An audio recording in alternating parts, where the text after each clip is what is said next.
My Aunt Karen believes the world is her personal stage, and the rest of us are just background actors. Unfortunately for her, she tried to pull that crap at my wedding. The trouble started the second the invitations went out. She called me immediately. Honey, she cooed, her voice dripping with fake concern. This paper stock. It feels a little cheap, doesn't it? You don't want people thinking you're cutting corners. That was strike one. The casual, backhanded insult disguised as advice. Then, she demanded not asked, demanded that I change my wedding date. Why? Because it clashed with her annual spiritual retreat with her book club. You can get married anytime, she said, but this is a non-refundable deposit. The audacity was breathtaking. Strike 2. She genuinely believed her weekend getaway was more important than my wedding day. But strike 3 was when she tried to take over the planning. She pushed for me to hire her friend as the caterer, who was twice as expensive and had terrible reviews. When I politely refused, she threw a full-blown tantrum at a family dinner, accusing me of not valuing her experience and being ungrateful. She was trying to turn my wedding into her own personal party. The final straw, the act that shattered any remaining goodwill I had, was about my dress. It was my late mother's. It was the one piece of my mom I had with me for my big day. Karen took it from my closet without asking,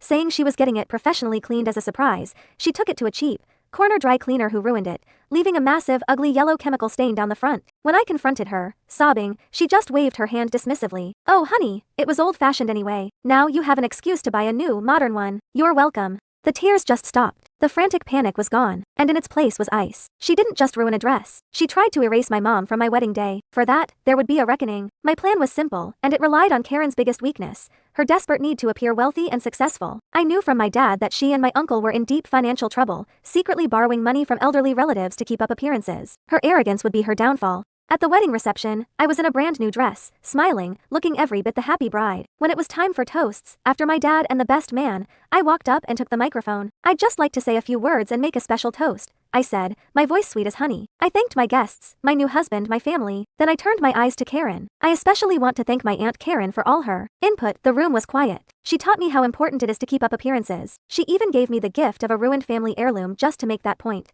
I let that hang in the air as a few people gasped. And I know how hard you work to maintain that perfect image, Karen. So hard, in fact, that I think we should all toast to your dedication. The dedication it takes to borrow thousands from Grandma Jean to pay for your country club fees, all while lecturing me on cheap paper stock. I looked directly at her. So, let's all raise a glass to my Aunt Karen, who is officially cut off. You could have heard a pin drop. Karen's face went from beet red to sheet white. My uncle looked like he was going to be sick. They grabbed their things and practically fled the reception without saying a word. My wedding day wasn't what I'd originally planned, but the memory is crystal clear. She tried to make my wedding all about her. In the end, she got her wish, just not in the way she'd planned.